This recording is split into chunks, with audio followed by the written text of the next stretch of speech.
ایمان دل میں آ گیا تو ایک کشاکش اندر شروع ہو جائے گی. میں اگر فرائیڈ کی اصطلاح استعمال کروں تو ایگو اور اڈ یا لبیڈو میں تصادم ہوگا. آپ کے نفس کی خواہش کچھ اور ہے، ایمان کہتا ہے غلط. کشاکش ہوگی کہ نہیں؟ یہ اندرونی جہاد ہے اپنے نفس کے خلاف. جیسے فرعون نے کہا تھا الیس لی ملک مصر وہذہ الانہار تجری من تحتی، کیا میں بادشاہ نہیں ہوں مصر کا؟ مصر کی حکومت میری نہیں ہے؟ اور کیا یہ ساری نہریں جو ہے میرے نظام کے تحت نہیں چل رہی؟ اسی طرح برا نہ مانیے، ہمارا نفس کہتا ہے یہ جسم میرا ہے، میری ملکیت ہے، اٹس مائی ڈومین، میری خواہش پوری کرنی ہوگی. جیسے اس نے کہا میں نہیں جانتا کوئی خدا ہے میرے سوا اور میرے اوپر، میں نہیں مانتا. نفس بھی کہتا میں نہیں ماننے کو تیار، کیا حلال ہے کیا حرام ہے، کیا جائز ہے کیا ناجائز، میری خواہش پوری کرو.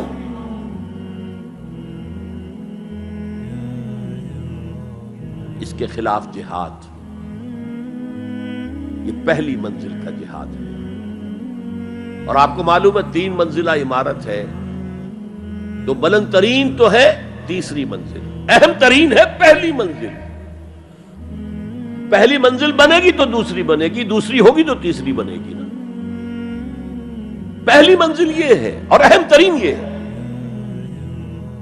اسی لیے مولانا روم نے کہا نفس ماں ہم کم ترس فرعون نیست، میرا نفس بھی فرعون سے کم نہیں ہے، لیکن ایراعون نیست، اس کے پاس لاؤ لشکر تھا. اس نے زبان سے بھی کہہ دیا تھا انا ربکم الاعلی، میں ہوں خدا. میرا نفس بیچارہ اس کے پاس کوئی لاؤ لشکر نہیں، زبان سے تو یہ کچھ نہیں کہتا، اندر یہی کہتا میں بادشاہ ہوں اس وجود کا، میری مرضی پوری.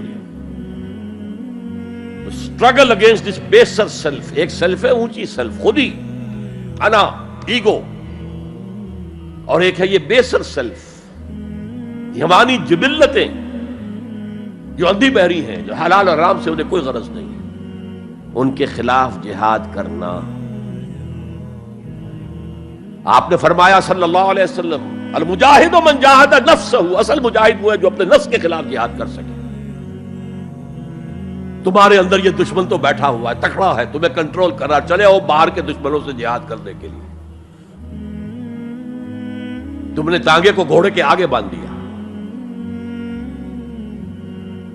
اور ایک دفعہ حضور سے پوچھا گیا ای الجہاد افضل یا رسول اللہ، اے اللہ کے رسول سب سے افضل جہاد کون سا ہے؟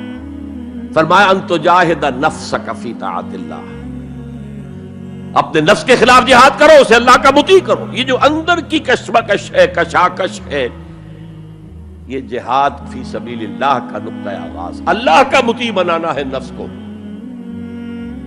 اس کے ساتھ 2 سب لیول اور ہیں. اس نفس کو بھڑکانے والی ایک قوت ہے انویزیبل، اور ویزیبل بھی ہے. انویزیبل قوت سب سے بڑی ابلیس، شیطان، لعین، اور اس کے چیلے چانٹے جنات میں سے. اور ویزیبل میں انسانوں میں جو اس کے ایجنٹ ہیں، جو فحاشی کو کلچر کا نام دے، یہ اس ابلیس کے چیلے ہیں. ان کے خلاف جہاد نہیں کریں گے آپ. اگر آپ ان کے خلاف ایگریسو ایٹیٹیوڈ اختیار نہیں کریں گے تو آپ ان کے دباؤ میں آ جائیں گے. ان الشیطان لکم عدوا فاتخذوہ عدوا، اے لوگوں یہ شیطان تمہارا دشمن ہے، اس کو اپنا دشمن سمجھو. وہ تمہیں سبز باغ دکھاتا ہے، بدی کو مزین کر کے دکھاتا ہے، اچھے اچھے نام اس کے رکھ دیتا ہے، اور تمہیں آمادہ کرتا ہے بدی کے ارتکاب پر. نہیں، وہ تمہارا دشمن ہے. افتتخذونہ وذریتہ اولیاء من دونی، تم مجھے چھوڑ کر اسے اور اس کے چیلے چانٹوں کو تم اپنا دوست بناتے ہو. نہیں، شیطان کے خلاف جنگ کرو. اور تیسرا اس پر سب لیول کیا ہے؟ معاشرہ اگر بگڑا ہوا ہے، اس کا عمومی رجحان برائی کی طرف ہے، تو سوشل پریشرز آپ کو ادھر دھکیلتے ہیں۔ جیسے کہ اگر کوئی موب جا رہا ہے تو اس کے ساتھ چلنا تو بہت آسان ہے، وہ خود ہی آپ کو دھکیلتا ہوا لے جائے گا۔ اس کے خلاف چلنا بہت مشکل کام۔ ہو سکتا ہے آپ بڑی زور لگا کے 4 قدم آگے بڑھیں، پھر کو ریلا آئے 10 قدم پیچھے لے جائے۔ تب 2 ہی راستے ہیں، زمانہ بات و سازت تو بعد زمانہ بے ساز۔ یا تو پیسو معاملہ ہے، زمانہ تمہارے ساتھ سازگاری نہیں کرتا، چھوڑو تم زمانے کے ساتھ سازگاری اختیار کر لو، چلو تم ادھر کو ہوا ہو جدھر کی۔ ایک یہ ہے کہ نہیں، زمانہ بات و سازت تو بعد زمانہ ستیس۔ زمانہ اگر تمہارے ساتھ سازگاری نہیں کر رہا تو زمانے سے جنگ کرو، لڑو، ریزسٹ کرو۔